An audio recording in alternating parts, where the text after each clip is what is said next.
Isu rakaman Zahid Anwar, Azmin kini sudah jadi pakar audio video. Muhyiddin dedah wang kerajaan semakin sedikit. Akhirnya, PAS buka mulut kenapa pilih Perikatan Nasional. Apa keputusan rakaman Scheme of Things Muhyiddin?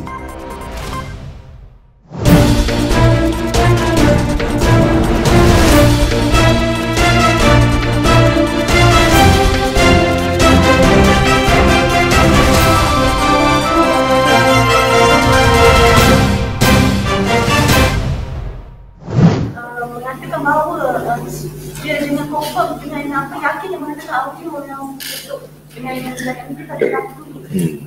Ya, tak apa itu pandangan dia. Dia pasal video, pasal audio ni dia pandai. Datuk Seri Anwar Ibrahim hari ini membidas kenyataan Datuk Seri Muhammad Azmin Ali bahawa rakaman audio didakwa mirip suara Ketua Pembangkang dan Presiden UMNO Datuk Seri Dr. Ahmad Zaid Habidi yang tular baru-baru ini adalah sahih. Anwar berkata, kenyataan itu hanyalah pandangan peribadi Azmin yang pernah bersamanya sebelum ini. Itu pandangan dia pasal video audio ini dia pandai, katanya dalam sidang media sempena kemasukan agamawan dan tokoh agama ke PKR di Seremban. Ahli Parlimen Port Dickson itu berkata demikian ketika diminta mengulas kenyataan Azmin itu. Semalam Azmin berkata, saya sebagai pegawai telah berkhidmat dengan beliau Anwar sekian lama dan merupakan setiausaha sulit beliau. Yakin itu adalah rakaman sahih yang akan dibuktikan dalam penyiasatan itu. Pengarah Pilihan Raya Perikatan Nasional itu menggesa supaya siasatan segera dijalankan berhubung rakaman audio terbabit. Sabtu lalu Anwar dan Ahmad Zahid dilaporkan akan dipanggil polis bagi merakam keterangan berhubung isu rakaman audio perbualan telefon yang tular. Malah Ketua Polis Negara Tan Sri Abdul Hamid Bador berkata pihaknya telah membuka kertas siasatan berkaitan perkara itu dan 8 laporan polis telah diterima setakat Sabtu lalu. Rakaman video dan audio didakwa mirip suara Ahmad Zahid dan Anwar didedahkan di media sosial pada 7 April lalu, beberapa hari selepas berakhirnya Perhimpunan Agung UMNO atau PAU 2020. Audio tersebut dipercayai bermula dengan ucapan Ahmad Zahid ketika bercakap pada Perhimpunan Agung UMNO yang menegaskan bahawa UMNO tidak akan menerima Anwar, DAP dan Parti Pribumi Bersatu Malaysia atau Bersatu. Kerajaan telah membelanjakan banyak wang iaitu sebanyak 600 bilion ringgit dalam belanjawan 2021 dan beberapa pakej rangsangan untuk membantu rakyat Malaysia yang terkesan akibat COVID-19, kata Perdana Menteri Muhyiddin Yassin. Sudah banyak kita belanjakan wang tahun ini, tahun lepas. Apa sebab? COVID-19, 340 bilion ringgit untuk pakej-pakej rangsangan, 322 bilion ringgit untuk belanjawan. Saya pergi sekolah tapi saya tak pandai kira. How much is that? Saya fikir banyak orang Sikh faham yang lebih daripada 600 bilion ringgit. Jumlah yang sangat besar, katanya kepada masyarakat Sikh sempena sambutan perayaan Vaisakhi di Petaling Jaya, Selangor. Apa yang saya cuba nak sampaikan di sini, kita tak banyak wang lagi yang tinggal. Kita tak ada banyak wang seperti sebelum ini kerana perkara yang paling penting bagi kita adalah memastikan kehidupan kita. Kita seharusnya dapat menguruskan diri dengan lebih baik, katanya. Meskipun demikian, Muhyiddin berjanji memperuntukkan 3 juta ringgit untuk semua 120 kuil Sikh di negara ini. Jumlah itu meningkat sedikit berbanding 2.18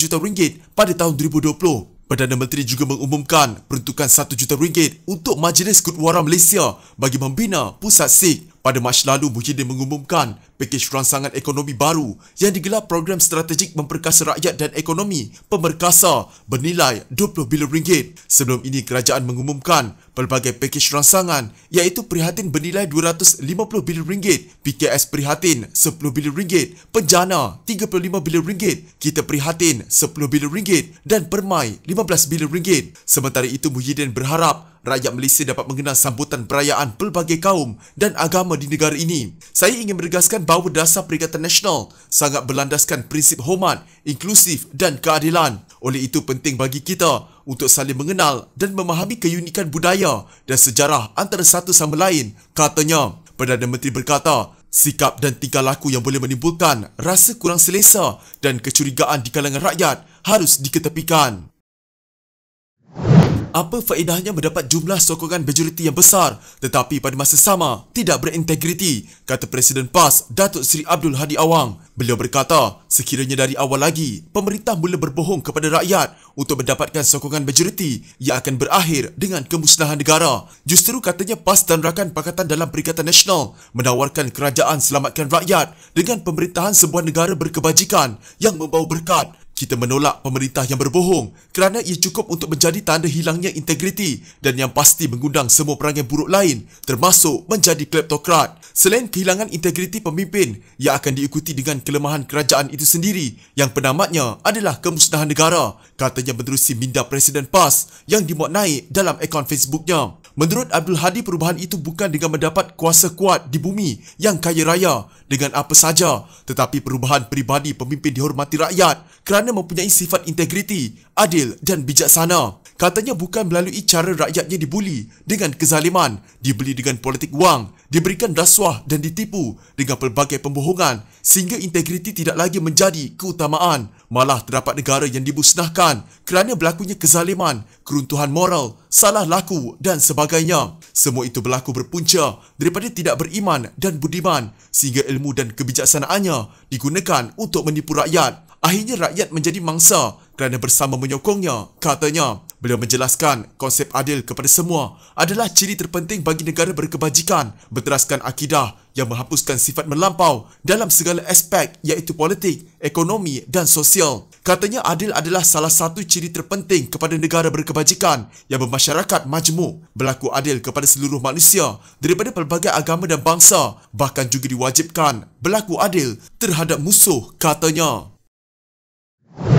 Ahli Majlis Kerja Tertinggi UMNO Muhammad Puak Zarkashi meminta Polis dan Suruhanjaya Pencegahan Rasuah Malaysia SPRM menjelaskan hasil siasatan rakaman audio mengaitkan Presiden PPBM Muhyiddin Yassin yang tular pada Mei tahun lalu. Dalam klip tersebut, Muhyiddin didakwa menjanjikan jawatan kerajaan untuk menarik pemimpin UMNO menyertai parti itu. Sudah hampir setahun rakyat menunggu penjelasan SPRM dan Polis mengenainya. Kenapa terlalu lama? Jangan senyap begitu saja, kata Puan dalam catatan Facebook. Julai tahun lalu, Ketua Pesuruhjaya SPRM Azam Baki dilaporkan berkata, agensi anti rasuah itu menyerahkan laporan awal siasatan kes itu kepada Jabatan Peguam Negara dan sedang menunggu arahan lanjut. Kata beliau, siasatan dibuat mengenai kesahihan rakaman audio itu dan sama ada apa yang dikatakan dalam klip itu satu kesalahan atau sebaliknya. Klip audio berkenaan didakwa dirakam ketika mesyuarat Majlis Pimpinan Tertinggi PPBM pada 23 Februari tahun lalu, sehari sebelum Dr. Mahathir Mohamad